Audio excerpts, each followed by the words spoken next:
And we're recording. Hello, everybody. Welcome back. What's up, buddy? How are you? Good. How are you, sir? I'm good. Slept in this morning. Did not get up at 5 a.m. like usual and work. I slept till about 7, so I feel pretty good. I'm a little jealous. You would be. You I are had, always on those early mornings. I had 5, 6, and 7 today. That was You have fun. don't you have 5, 6, and 7 every day? No, I'm usually not at 7, except Oh, one day okay, a week. So, gotcha. anyways, this is our first episode after the games are over. So, Yes. tell us in one sentence how you feel about the games this year. Love to put you on the spot. Yeah. Thanks. One sentence. I am very I'm just probably very proud of how all my athletes did. There you go. That's probably Yeah, the I best way you think, can put it. yeah, just keep it simple. One sentence. I'm just very proud of how everybody did. Kelly did amazing. The team did great. Um, it was a good week. So I agree. Well, we are very proud of you. We're very proud of our athletes as well. And thanks. yeah, absolutely. All right. So now that you're back, you've been here for what, 2 weeks already after the games? Yeah, we've been back a while. Yeah, we're getting Two, three ready weeks. for the off-season competition season. Yeah, It's a yeah. lot of fun The for you, huh? the season doesn't actually end. I've There's no determined. season. There's no Gonna season. fly. It's just CrossFit 24/7 until you There die. you go. Also, I apologize in advance on any noise. I have a puppy in the house, so he's living his best life right now and can't keep him on mute. It'd be like that Yeah. Um, okay, so let's talk a little bit about our competitions heading up. We have BCS in Texas this CrossFit weekend. this weekend. We have Wad Gods in Shreveport, Louisiana. This This weekend. we have that's Shout actually out to Wad Gods for moving their competition from April to August. yes. Really appreciate that, guys. Thank you. We also have coming up soon in El Paso, Yes. Yeah. the, Desert Games. the Desert Games. Yeah, that's actually a little exciting because Triston and Mahmoud are taking the charge to program for it. Yeah. So we're gonna be programming the Desert Games events. Been working on those for probably 2 to 3 weeks, kind of since the games ended. So got a couple of events pretty hammered out. There are some pretty fun events. I mean, as fun as comp events can be, but Fun for you, I believe. yeah, exciting little opportunity to program some tests for people, and I Mhm. think we're going a cool direction with a couple of the workouts, and I think it'll be a good time. Hoping to get out there and see how it all unfolds, hopefully, but Yeah, we'll see. it's exciting. And the Desert Games are happening at what gym? It's going to be at Elevate Fitness in, I don't know if it's technically Elevate Fitness or just Elevate Gym, Mhm. but that gym houses CrossFit 915. And that's And the that's kind of where you affiliate. started CrossFit. Yeah, that was the first CrossFit gym I started going to when I came back from the Middle East while I was in the Army. Awesome. Yep. Awesome. Shout out to the Elevate Gym Fitness CrossFit 1915. Did I say it Yeah. right? I always mess Yeah, I up. think so. No, Mark and them are great people. They've been in the CrossFit space forever. He's been an affiliate owner forever. So yeah, the El Paso CrossFit community is awesome too. If you ever in El Paso, man, There it's you a go. fun time. And then we also have coming up, which I know you're even more excited about, TFX qualifiers, Whataburger qualifiers. Yeah. Basically, the grunt work, the grunt side of the work here. Yeah. What TFX's qualifiers are in October usually. September 27th. Okay, so end of September. Yeah, beginning of Yeah. October. We Uh, also sorry, I go know ahead. I also have a couple athletes doing like fittest of the coast qualifiers, which are a month long. Oof. It's the entire month. It's like a 4 week span from the end of September to the end of October. Is it one workout a week? Yeah, but it's 5 weeks. Oh, oh, the open style. Oh, Yeah. the open style. Yeah. So those qualifiers are going on too. And then yeah, Wadapalooza, TFX, a couple other comps sprinkled in the middle there. So And then even let's go internationally. We have our very own coach Hattie, who won the qualifiers for El Fit Egypt, right? crushed it. It's my home country, and she's going to be competing there. I want to say October, but I can't remember. I don't actually. I think it's October as well, but I don't Yeah. remember, to be honest. So El Fit is its funny story. It started in 2012, I want to say, or 2013, early 2013, and it was my first competition 2 weeks after I started CrossFit. I didn't. I did not. I didn't even join a gym at the time. I didn't have pull-ups, and I remember. Here's the kicker: I did not have any pull-ups, and the school at the time where I was going sent a photographer to like video the athletes from the school, and the guy waits for the event to start for me, and it's an AMRAP burpee pull-ups. I think it was like 5 minutes AMRAP burpee pull-ups. That's miserable. I did 2 reps, and that was it for me. And the guy left. He didn't care. Only you would end up wrangled into a CrossFit comp Hey, that's how I 2 weeks after you started doing CrossFit. I clearly remember everything. It's still one of my best competitions ever. It For has those of you who don't actually know Mahmoud, only he would end up in that situation. True story. Only. But it has grown so much right now. It started as a local competition, and now it's one of the bigger competitions in the Middle East. So shout out to Ilfit as well. And then I don't know if anybody's gonna be in Dubai, but who knows? We'll see. Yeah. Yeah. I think Hattie might be doing the Dubai qualifiers. Yeah. Because she'll be on that side of the earth. So fair enough. I think also I just saw rogue qualifiers coming soon. mhm. So yeah, that's the part of the season where like a lot of off-season competitions. Right. There's more even in the Houston area, but as of right now, this is what we have, or those competitions are the ones that we have some involvement in. Yeah. Coming up. Awesome. Yep. So, segueing from here, we just talked about the competitions, off-season competitions. The Open in 2024 is approaching. We just finished the games. Ascend is about to go into a new cycle as well. Let's talk about, okay, the games are done. What am I supposed to do? I'm an athlete. I'm trying to compete. And what am I supposed to start thinking about now? So I would approach this first from the side of the coin, which is probably most athletes who work with us or listen to this or, just live, and do the CrossFit thing aren't games athletes.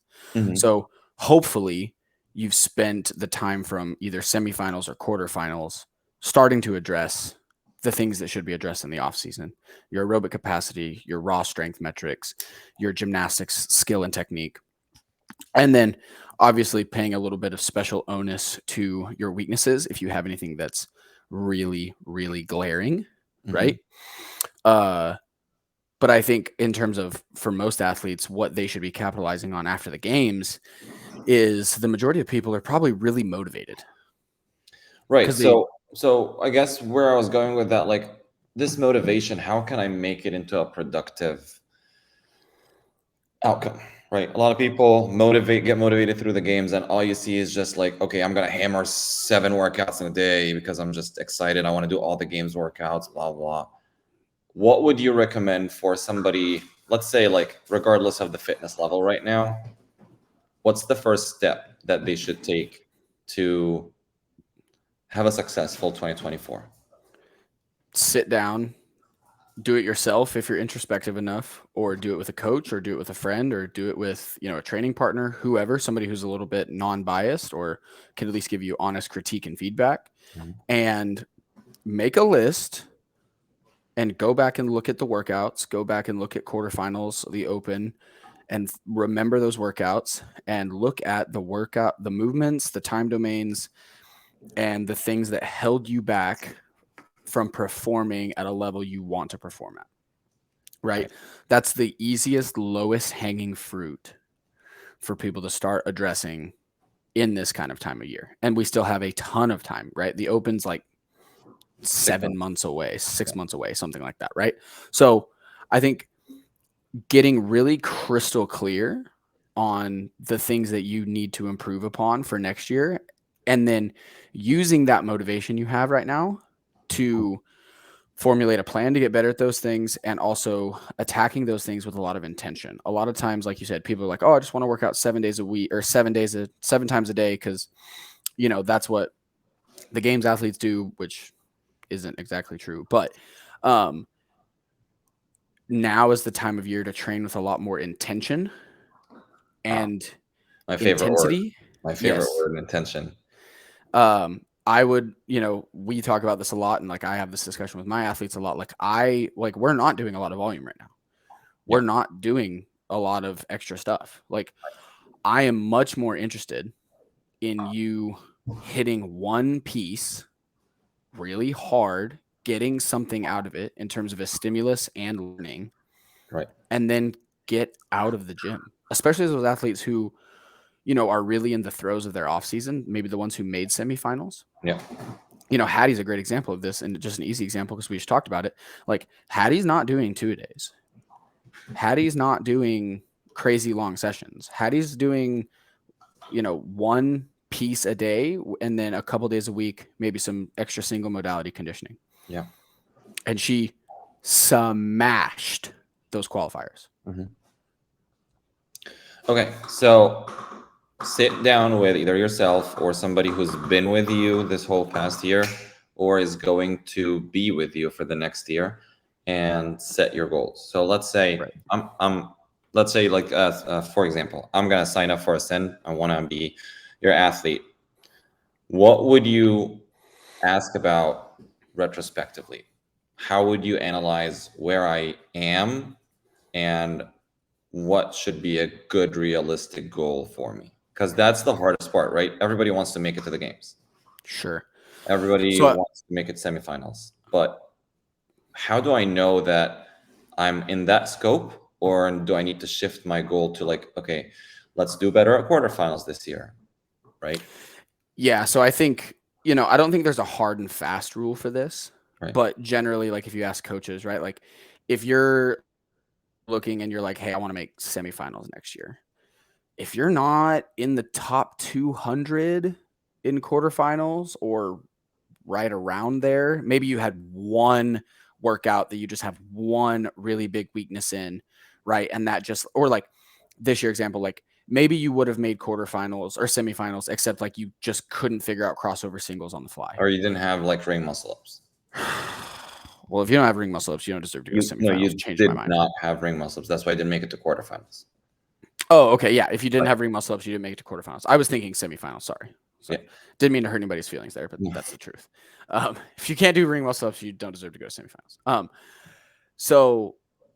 But if you're not close for semifinals or for quarterfinals going to semis and around that 200 mark, then when you have that conversation with a coach from Ascend, like we're probably going to temper that expectation a little bit.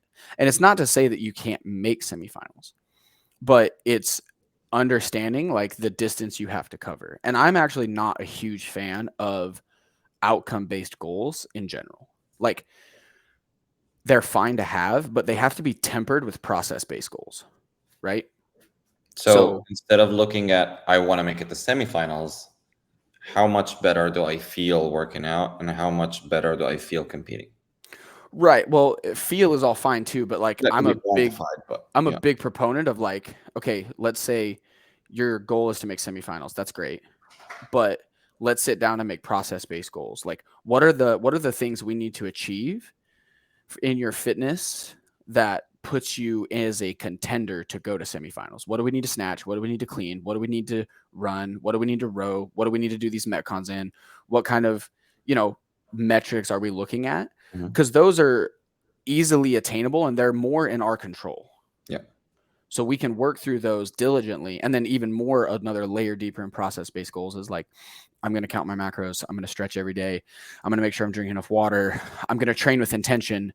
Like sleep 7 hours. Sleep 7-8 hours a night, like all of those things. Because at the end of the day, like, and this is a hard truth that most people don't want to talk about, but as a coach, it's just the way it is. Like we could do everything right for an entire year and you can just get beat.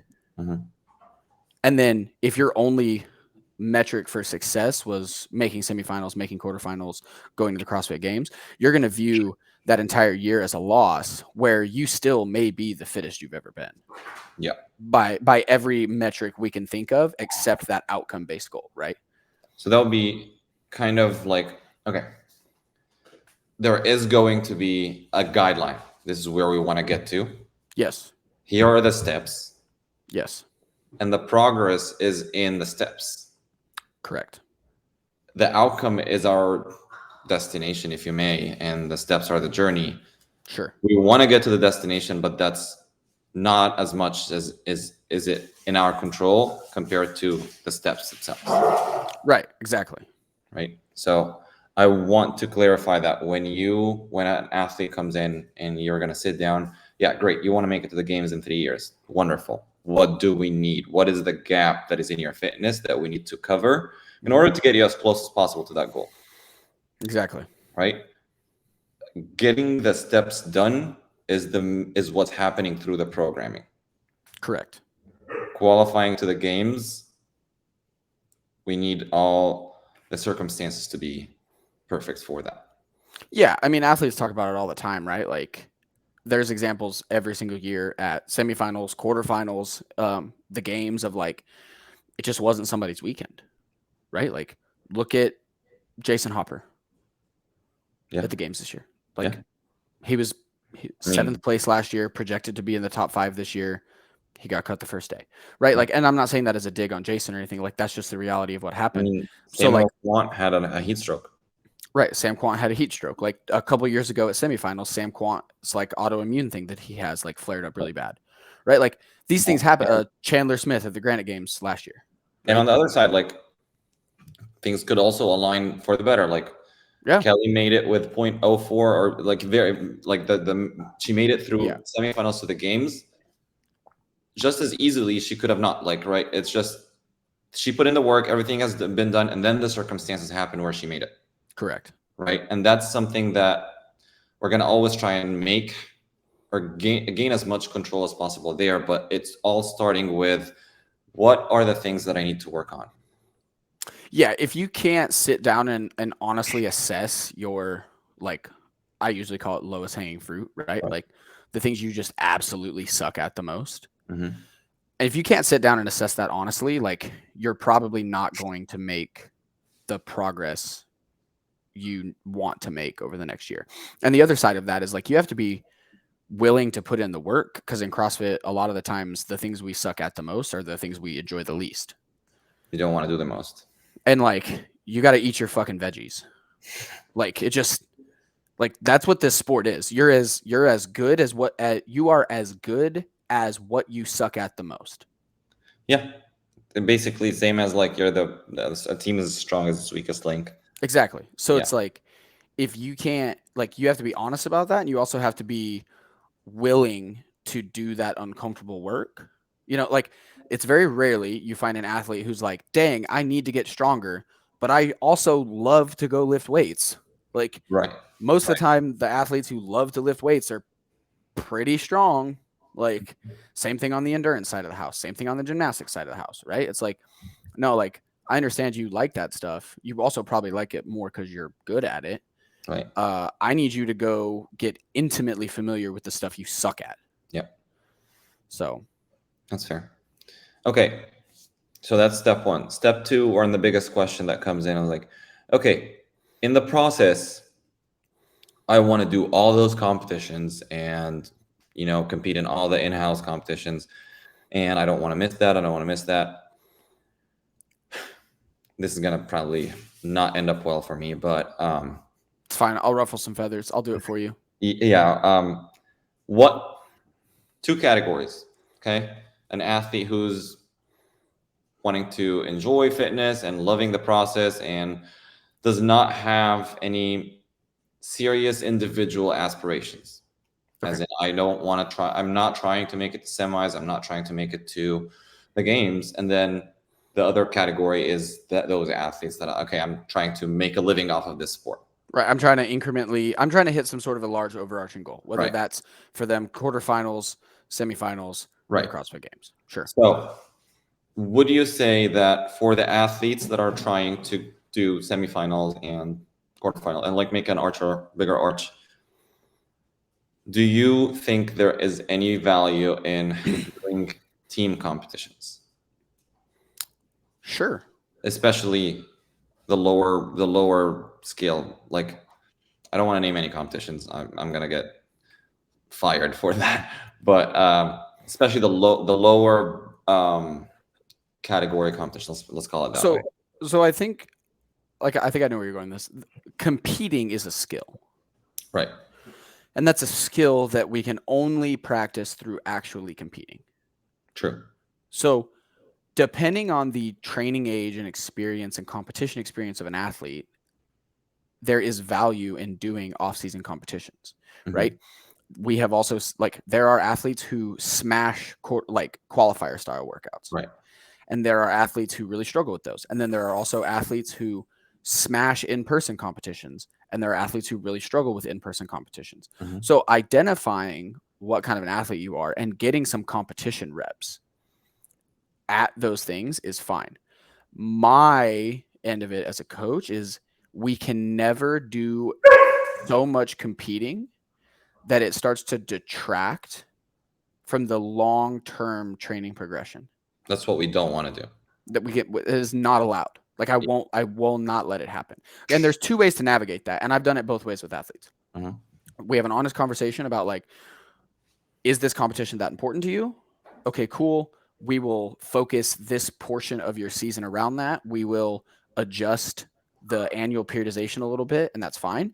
And then the other side of that coin is, like, we're not going to peak for this competition. We're going to train normally. And then I have to get you, the athlete, to wrap your mind around, you are not your fittest right now. Right. So that's okay. This is for experience, practicing competing, practicing warming up, practicing in the corrals, practicing field awareness, practicing nutrition, practicing recovery, all of those things. But I don't give a rat's ass about how you actually do. Like, sure, I'd love you to do great. But like, if you go out there and get smashed, I don't care. Right. Because we're going there to learn things, to make you better at the act of competing, expose you maybe to a higher competition division, whatever, and have a good time in the process. But this is not our actual goal, right? Which brings it back to the steps versus the destination. Correct. Right. So are we still at the progress that we're making still lining up with our goal? Yes. Yes, exactly. Did you win? No. Does that matter? Not really. No. Per your words. Right. The athlete's words, right? And that's something, like, it just comes, like, a lot of coaching is getting athletes to be honest with what they want, right? Like, if you're an athlete that wants to do a bunch of competitions all the time, that's fine. Yeah. But you have to understand, like, if you do qualifier competition, qualifier competition, qualifier competition, qualifier competition, like, you are detracting from the long-term training periodization. Yeah. And you're probably not performing at your best performance. Correct. And this is one of those things that, like, we believe at Ascend, like, the way to do this is annual periodization. Like, we have things we do differently in every phase of the season to potentiate you for, like, your biggest competition of the year. So if you're an open athlete, that's the open. If you're a quarterfinals athlete, that's quarterfinals. If you're a semifinals athlete, semifinals, right? Whatever. If somebody was like a masters athlete and their biggest competition of the year was Masters Fitness Collective, cool. Or if you had an athlete that, like, I really don't care about the games thing, but I like to go to Miami and party hardy and, like, do that, then that's your biggest competition of the year, whatever, right? Like, that's fine. But the framework which we operate on is yearly annual periodization, because it's the most effective way to train for sport. Look at any fucking sport ever created, right? Yeah. So, like, there has to be this two-way street of communication between the athlete and coach, and it's on the coach to truly get the athlete to express what is the most important thing in their year. Right. And then it's fine. And there's no sugarcoating it. Like, no, because worry about hurting the athlete's feelings, because that's for their best. Like, hey, if you should not do this competition, I will advise you strongly not to do this competition. Yeah. Or, like, hey, if you want to do this competition, know that these could be risks. Sure. And it's one of those things too, where, like, what's the time of year? Like, how many of these things are we looking at doing? Like, there's nothing wrong with a semifinals aspiring athlete or a quarterfinals aspiring athlete to do two competitions in the offseason. Because that's where you say, like, exposure is part of it. Exactly. It's just one of those things where we start leading up to, like, where is it at in the year? Like, I'm fuck it. I'm gonna be honest. I hate where Fittest of the Coast is placed. Okay. For all of my athletes who are semifinals When is it? athletes, it's like 2 weeks before the Open. Yeah. It's the weekend after TFX or something, or a week before. I don't know. It's like right in that time frame, and Again. it's a little more of an aggressive competition in terms of competitive field and like the difficulty of the workouts. Mhm. Like, so it's one of those things where like, and it's a competition that a lot of high level athletes do, like You might semifinals risk level the athletes. Open. Yeah, you might risk the Open just because. Right. So thankfully for those athletes, we're not really focused on the Open, and even quarterfinals shouldn't be too big of an issue. But it's one of those things where like that's a major thing I as a coach have to take into account for my training cycles that I'm writing for these athletes. Because they also don't want to go to a competition like that and get smashed. Right. Right. So it's like you're trying to have your cake and eat it too sometimes. And it's not the athlete's fault. It's not even the event organizer's fault. It's nobody's fault. It's just it's a consequence of the fact that the CrossFit season starts in fucking February and goes until August. Yeah. So they don't have any other months of the year to do this stuff if they want high level athletes. Right. Right. Right. Yeah, and then like one of the also bigger questions when you are considering a competition or not is like, are you healthy? If you're not healthy and it's the off season, you shouldn't be doing a competition. Exactly. Like, are you almost like, have you been dealing with very big pains, or have you been modifying your training just because you're hurt? Like, what are we doing at this point? Yeah, this is one of those things where I'm like, why is this actually a conversation? Yeah. Like, Yes. if you're hurt, you shouldn't be competing, Yeah. especially if it's not the most important competition of your year. Yes. Like, it doesn't make any sense. Like, a lot of this stuff is not rocket science. Yeah. Like, But that's what we offer as guidance when you come to us as an athlete. Like, we will take you through those hard conversations. We yeah, will. Sorry, go ahead. no, it's also just like, I didn't mean to interrupt, but like being the honest like wall. Because I'm not biased at this point. No, I'm looking at it objectively. Is this good for you, or do I think that you should skip it? exactly. Those are my two questions. Like, there's no third. Oh, would I be upset? Right. Yeah, like, At this point, I'm sorry, but I don't care. does this fit in your training year? Are you healthy? Is this actually going to be worthwhile for you to do? Yeah. Is it worth your time? Is it worth your money? And are we going to get something out of it? Sure. If it doesn't check those boxes, I don't really want you to do it. Yeah. Right? Like, yeah. And then there's like the very kind of off the chance questions like, are you obligated to do it? Is there any like contract obligation as an athlete that you need to be there? That's a different story. But 100%. Yeah. Like that kind of stuff is discussed with a coach and athlete and kind of just baked into how we have to approach the year. And you kind of have like a heads up from the beginning of the year. Yeah, exactly. And like, even if it's not like something that you know is contractually obligated for an athlete or things like that, like you just kind of know, like there's a good chance most of the high level athletes in the space are gonna do Wadapalooza. Yeah. Right. Like there's a good chance most of the competitive athletes in Texas are gonna do TFX. Right. Like it's just, have I talked to all those athletes about all those things yet? No. Is it on my calendar? You bet your ass. Because like I'm just expecting that stuff to come up. True. So recapping all of that, first thing that you need to do for a successful season of CrossFit is to sit down, and about now, this is the perfect timing. This is the perfect time to look back at your year or even previous years, talk about it with somebody who has knowledge, whether it being yourself or if you are looking to hire a coach or you want to talk to your coach at the gym, and determine and analyze what are your weaknesses that you need to work on to improve your position of, let's call it worldwide ranking. Let's, for just simplicity, to improve where you are. Right? I want to go to the next level, whatever that next level might be. I want to take those weaknesses and improve them. So for the time being, that's going to be the first thing to do.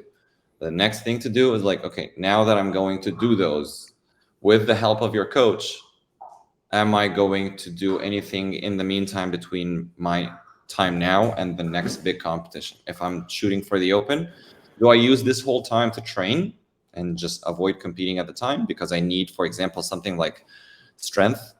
You need high time cycle. So I think that's an important thing to just touch on really quickly is like being honest about your weaknesses and what it's going to take for you to get better at those things. Like if you are just not strong enough and you're not somebody who is naturally dispositioned to strength gains, like, okay, yeah, I mean, same, bro. So like, if that's the conversation and an athlete comes to me and is like, oh, I want to do WOD Gods, Wadapalooza qualifiers, and TFX qualifiers. No. Yeah. I want you squatting and drinking Smoothie King for 9 months. Right. Because why? Because if you start to compete, you're detracting from those processes that you need to do.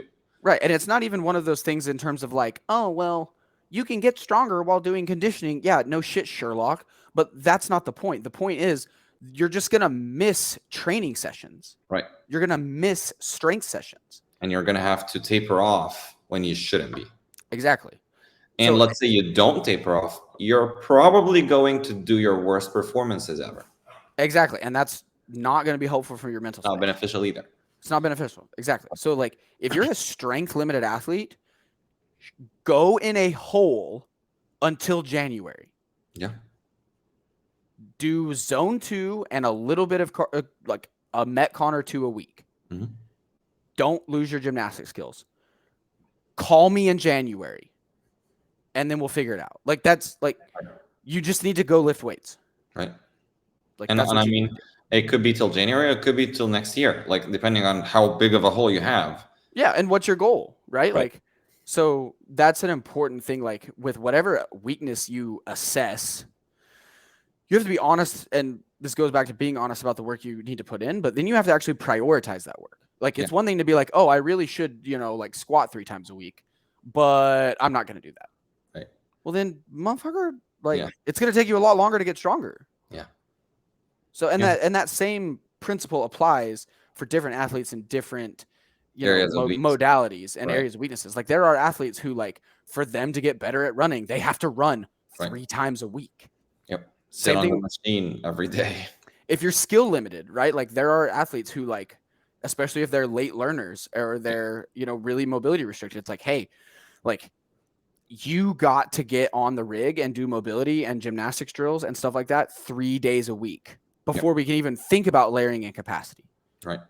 And this is going to take a long time. And that's going to shape your metcons. It's going to shape your strength. It's going to shape everything. Right. Yeah. If you have a significant hole, like, there's always the talk about like biases in programming, right? Like strength bias, gymnastics, whatever. Like if you're an athlete who is well-rounded, then you can have a well-rounded program.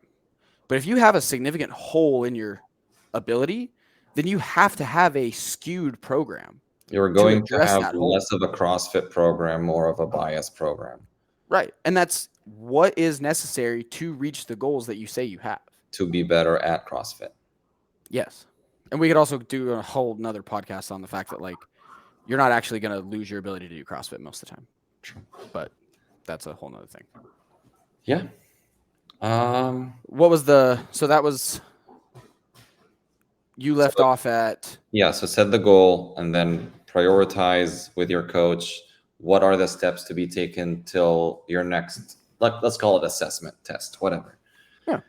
And then from there, you need to take those steps, right? Not just not just plan it. Take those steps. And then comes in the final and most important step, which is adjust your life outside of the gym to match your goals or to match those processes so that you can get to your goals. 100%. So while it's all great and dandy that you can put in all the work in the gym, doesn't really help if you're not sleeping. And I'm going to put myself on the pedestal here. If you have 4 or 5 hours of sleep every day, chances are, 1, you're not going to get stronger. 2, chances are, which is worse, you're going to get hurt.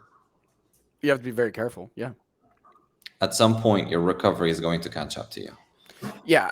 And that's another reason why, like, we believe annual periodization is so important here. It's something you and I talk about all the time. It's like, you know, especially right now, like, I know you have athletes and I have athletes who are like, I'm bored.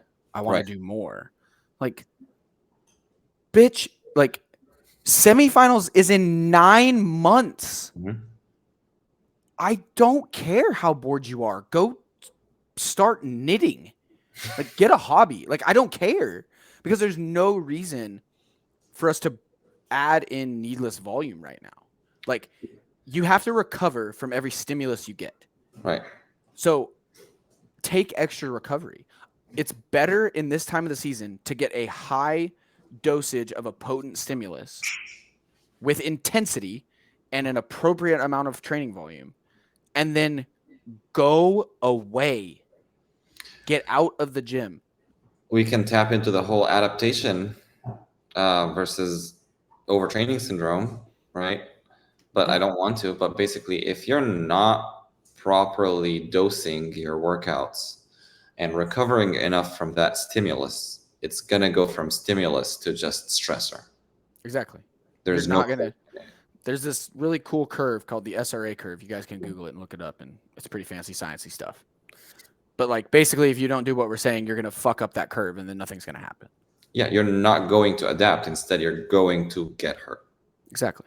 You might as well just, like, I don't know, run yourself into a wall or something, just for the lack of dramatic effect. Just go stand in traffic, my favorite saying. Yeah. But what I'm saying is, like, you are hurting yourself. Exactly. And it's counterintuitive. Like, we understand that. Right. We understand it's counterintuitive. And we understand a lot of athletes love to train. Like, you've known me for a long time. Like, we both love to train. We know each other. I love to train. I love the act of training. Yep. And it was not something that was easy for me to learn. But it is better to, in this time of the year, minimum effective dose, get out of the gym. Mm-hmm.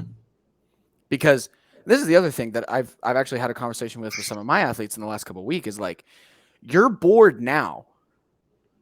Come semis prep, you're going to hate me. I mean, I remember last year. You're going to hate me. You're going to actually want to kill me because of the amount of work I'm asking you to do. I would go to the gym and Kelly and Hattie would be there and they were like, we've been here for 6-7 hours. We want to go home. Yeah. Like, so it's one of those things where, like, as an athlete, if you can remember that, be like, oh yeah, like, my life's going to be a dumpster fire. It's like seasons. March. It's basically like an annual season.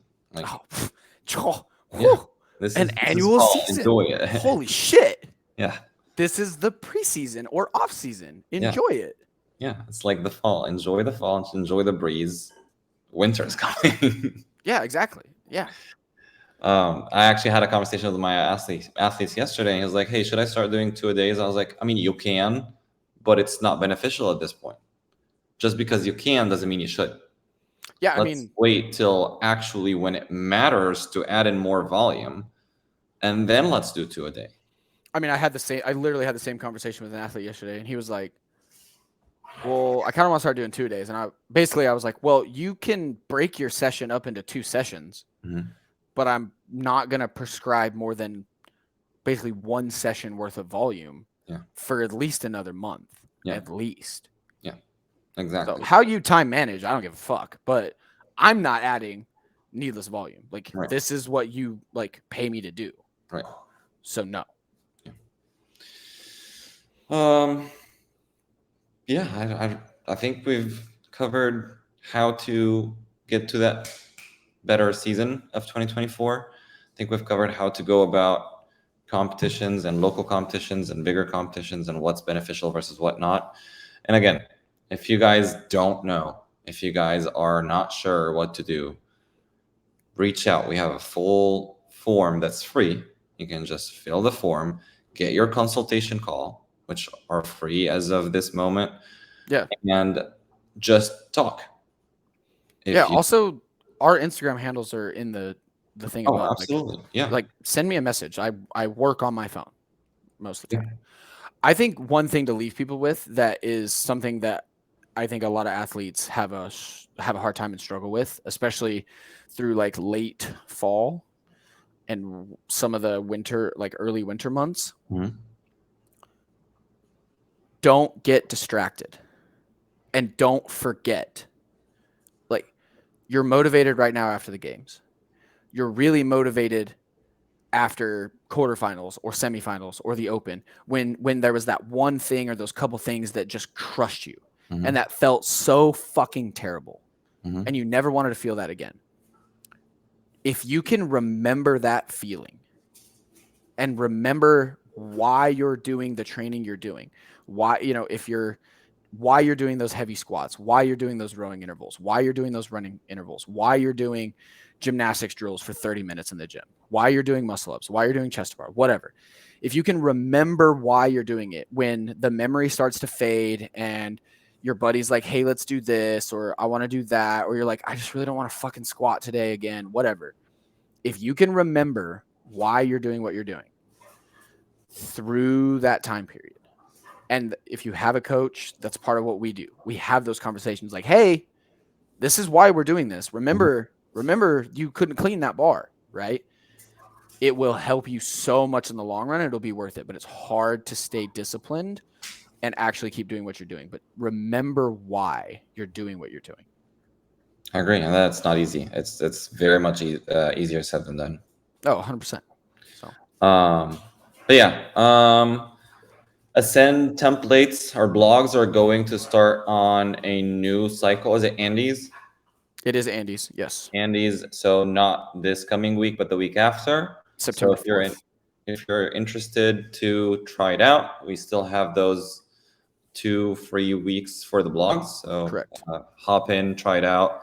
If you're interested in one-on-one, you can always reach out to Tristan, to myself, to any of the other coaches, or you can just fill our one-on-one application form, and we're going to fit you with what we feel is best for you, or who we feel is best for you. We have the camp coming in September 15th to the 17th. Yes. We're going to have a lot of learning to do. We're going to have a lot of workouts. We're going to have a lot of breakdown sessions.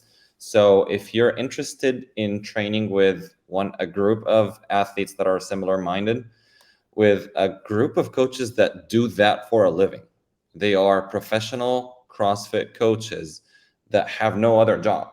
This is their job, that are specialized in different areas of the sports.